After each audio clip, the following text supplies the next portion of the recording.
You might be wondering, okay, John, you're talking to me about supplementing calves in limit, creep, cow-excluded areas. But how would these minerals perform in just free choice salt mineral?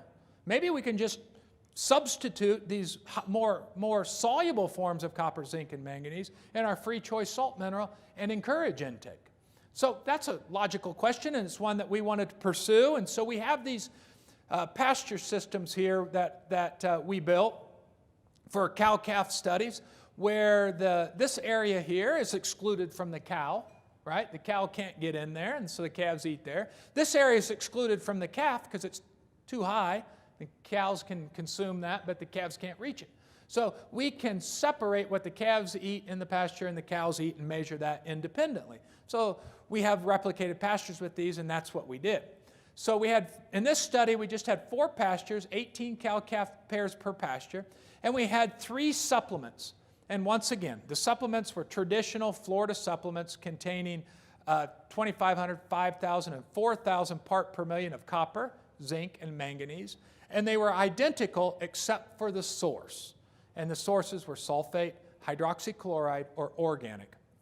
And we measured preferential intake for 18 weeks. And these are just stainless steel bowls, and the exact, the same minerals in there, just differing by source. And we just simply measured what they preferred to consume. And once again, just like you saw before, there's a significant preference to consume the salt-based mineral that has the lesser soluble form of copper, zinc, and manganese, in this case the hydroxychloride, compared to the organic and sulfate forms of the same elements. Very similar to what you saw in the low moisture blocks.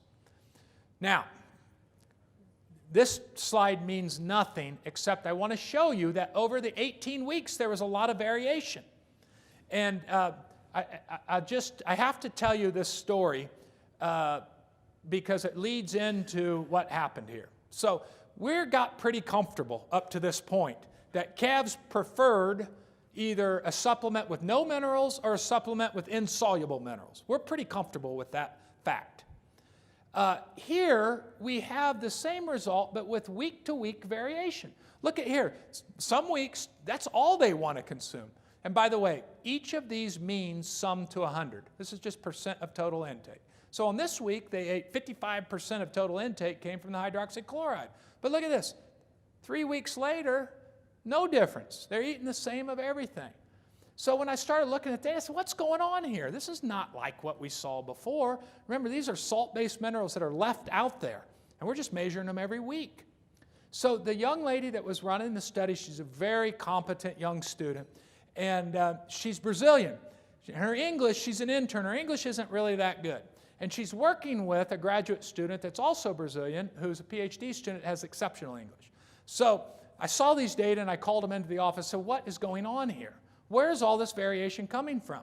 And so she's trying to explain it to me, and I'm getting aggravated because I can't understand her. She's getting aggravated because she can't come up with the right words. I said, just stop. So I had the PhD student come in, who's Brazilian also, speaks Portuguese. So I asked her to tell him, and she talks for like what seems like 15 minutes. It was probably only 2 or 3 minutes, but in Portuguese, just rambling on. And he's sitting there shaking his head, yes, yes, yes. And then he looks at me and says, it's because of the rain. I said, she said more than that. It's not because of the rain.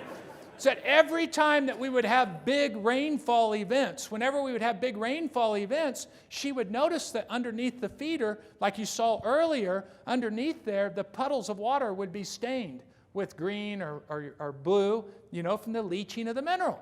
So what we thought was happening is, and that's when you would see no difference in preference. So once the minerals got wet, there was no difference in intake. The reason was because the rain was washing the metal out. And you would consume it, the calves would consume it, they wouldn't taste the metallic taste anymore.